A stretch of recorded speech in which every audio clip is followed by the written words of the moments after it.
ఏ విధంగా అభివర్ణించాలో నాకైతే అర్థం కాదనమాట. అంత ఇదెళ్లిపోయినాయి. ఇవన్నీ చూసిన తర్వాత ప్రజలు ఇచ్చిన తీర్పు మీరు చూస్తే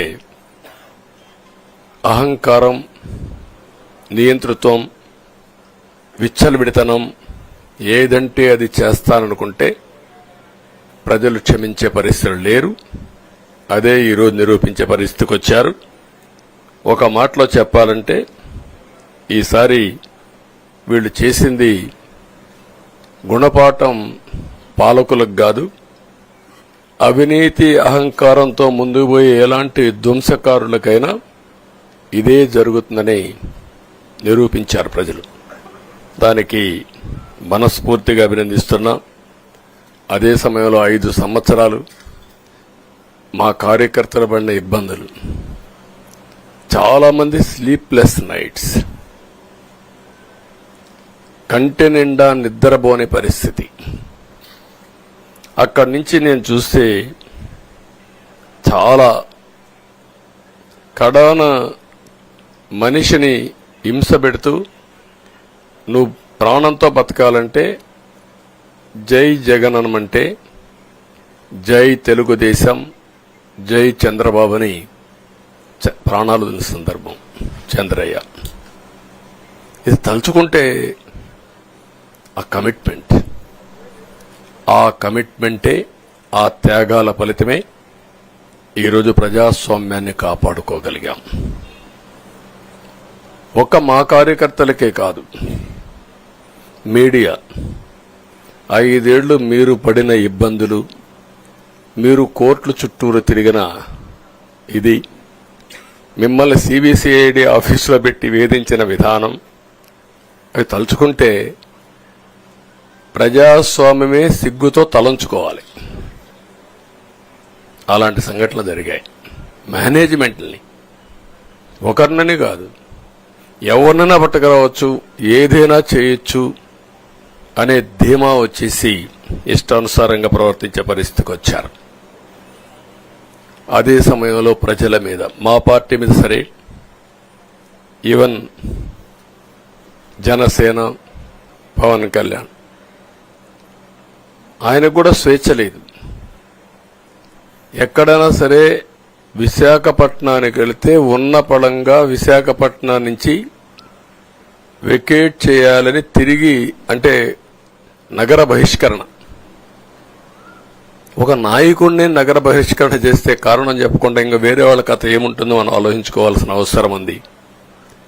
కేసులు పెడితే ఎందుకు పెట్టావు కేసు అని అడిగితే దానికి సమాధానం చెప్పకుండా ముందు నిన్ను అరెస్ట్ చేస్తున్నాం, తర్వాత కేసు డీటెయిల్స్ ఇస్తా ఉంటారు. ఇలాంటి చాలా జరిగాయి. ఇవన్నిటికీ పరిష్కారం కోసం ఈరోజు మనం చూసిన తర్వాత ఇది మాకేదో అధికారం అని మేము అనుకోవడం లేదు, ఒక బాధ్యత. మేము పాలకులమే కాదు సేవకులం అని చెప్పి నినాదానికి శ్రీకారం చుట్టారు. ఇవన్నీ గుర్తుపెట్టుకొని పనిచేస్తాం. నేను చాలా స్పష్టంగా సూపర్ 6 ఇచ్చాం.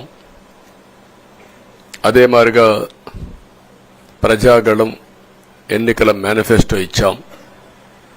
ఇవన్నీ కూడా ప్రజల్లోకి బాగా వెళ్ళాయి.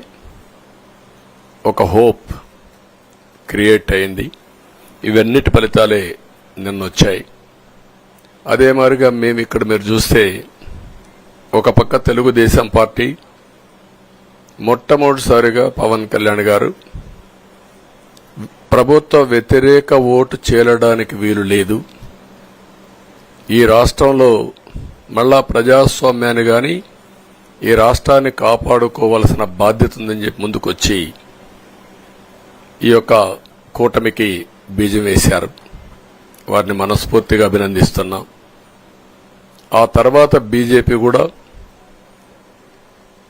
ఈ కూటమిలో భాగస్వాములై ముగ్గురం కూడా మీరు ఒక్కసారి ఆలోచిస్తే ఒకరు ఎక్కువ ఒకరు తక్కువ కాకుండా ముగ్గురం కలిసి పనిచేశాం.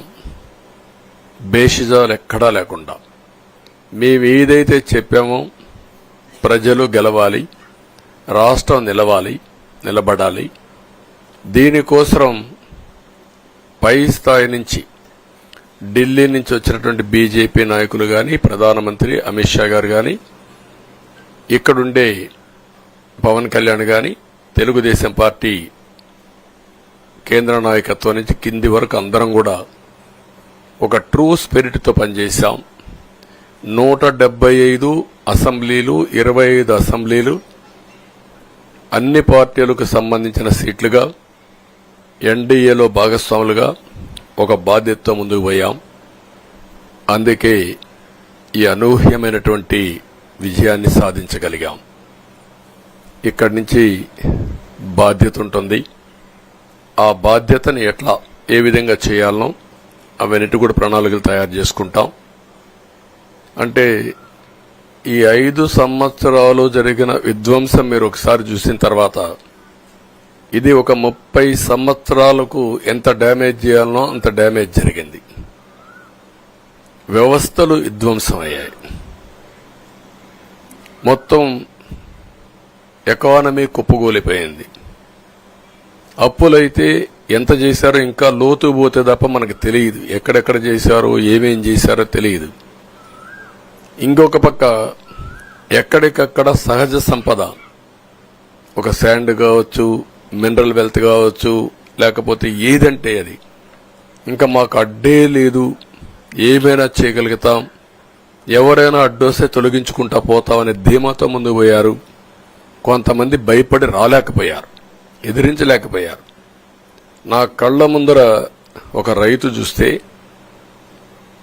ఆ పొలం పక్క నుండి ఇసుక తీసేస్తే అక్కడ భూగర్భ జలాలు ఉండవు. వ్యవసాయానికి నీళ్లు కూడా కొరత వస్తుంది. పక్క నుండే పొలాల్లో కూడా నీళ్లు ఉండవు.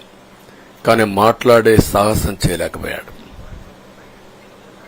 ఆయన కళ్ల ముందర ఆయన పొలంలో మట్టి తీసుకుపోతా ఉంటే ఎదిరించలేని నిస్సహాయ స్థితికి వచ్చాడు. మా వాళ్లు పోతే హౌస్ అరెస్టులు చేశారు. ఇవన్నీ చెప్పుకుంటూ పోతే ఒకటి కాదు, చాలా జరిగాయి. అవన్నీ కూడా ఏ విధంగా చేయాలనో చేస్తున్నాయి. మళ్లీ వ్యవస్థలన్నీ కూడా పునరుద్ధరించాల్సిన బాధ్యత ఉంది. అదే మరిగా మాకు ఒక 4-5 రోజులు ఇవన్నీ చూసిన తర్వాత, డెప్త్కి పోయిన తర్వాత, మీరు పేపర్లో రాసినట్టు గాని, మేము మాట్లాడినట్టు గాని ఒక లెవెల్లో ఆగిపోయినాయని నా ఉద్దేశం. ఎందుకంటే నేను రాజకీయాలు 40 ఏళ్లు చూశాను. ప్రభుత్వాలను మేము అధికారం ఉన్నప్పుడు చూశాను. బాగు చేసి మళ్ళా అపోజిషన్కి వస్తానే వీళ్ళు నాశనం చేస్తే మళ్లీ నేను అధికారంలోకి వస్తానే దాన్ని బాగు చేయాలంటే ఎన్ని కష్టాలు ఉన్నాయో నేను చూశాను. ఒకప్పుడు పవర్ సెక్టర్ మీరు చూస్తే కరెంట్ ఎప్పుడు వస్తుందో ఎప్పుడు పోతుందో తెలియని పరిస్థితి నుంచి హైదరాబాద్ లో విద్యుత్ సౌధ దగ్గర రాఘవరెడ్డి ఉండేవాడు, కమ్యూనిస్ట్ లీడర్. నల్గొండ నుంచి రైతులను తీసుకొచ్చి సమ్మర్ వస్తే అసెంబ్లీ ఏప్రిల్లో ఉంటే గొడవలు. సగం టైం మేము కరెంటు కొరత పైనే చర్చించేవాళ్ళం. That were the days. అలాంటిది నేను 1999 నుంచి పవర్ సెక్టర్ రిఫార్మ్స్ తీసుకొచ్చి 2004కి సర్ప్లస్ బాధ్యతతో క్వాలిటీ పవర్ ఇవ్వడం మొదలుపెట్టాం. 2014కు మళ్లీ 22 మిలియన్ యూనిట్లు ఆంధ్రప్రదేశ్లో కొరత కరెంటు. వ్యవస్థలన్నీ నిర్వీర్యం అయిపోయినాయి. తర్వాత మళ్లీ సెట్ చేసి 2 నెలలు 3 నెలలు కరెంటు కొరత లేకుండా చేసి వ్యవస్థలన్నీ పటిష్టంగా చేసి సోలార్, విండ్ తీసుకొచ్చి కాస్ట్ తగ్గిస్తే ఇప్పుడు మీరు చూశారు ఎంత పవర్ ఛార్జెస్ పెంచారో. 9 సార్లు పెంచారు. ఎందుకు పెంచారో నోబడీ నోస్. దానికి రీజనే లేదు. ఇప్పుడు ఎక్కడుందో దాన్ని ఎత్తుక్కుంటే ఎంత లోతు పోయిందో కూడా తెలియదు. దాన్ని ఏ విధంగా రిపేర్ చేయాలి, ఎంత డబ్బులు తెచ్చారు, ఏ పేరుతో తెచ్చారు, అవన్నీ ఒక వ్యవస్థను కాదు, సంబంధం లేని వ్యవస్థతో డబ్బులు తీసుకొచ్చి సంబంధం లేని డిపార్ట్మెంట్కి ఇచ్చారు. ఇలాంటి చాలా ఉన్నాయి. అవన్నీ ఇన్ కోర్స్ ఆఫ్ టైం మీకు కూడా చెప్తాం. అల్టిమేట్ గా ఇదేదో మేము అధికారం అంటే జుబిలియంట్ గా బ్రహ్మాండంగా ఉందనుకోవడానికి కాదు.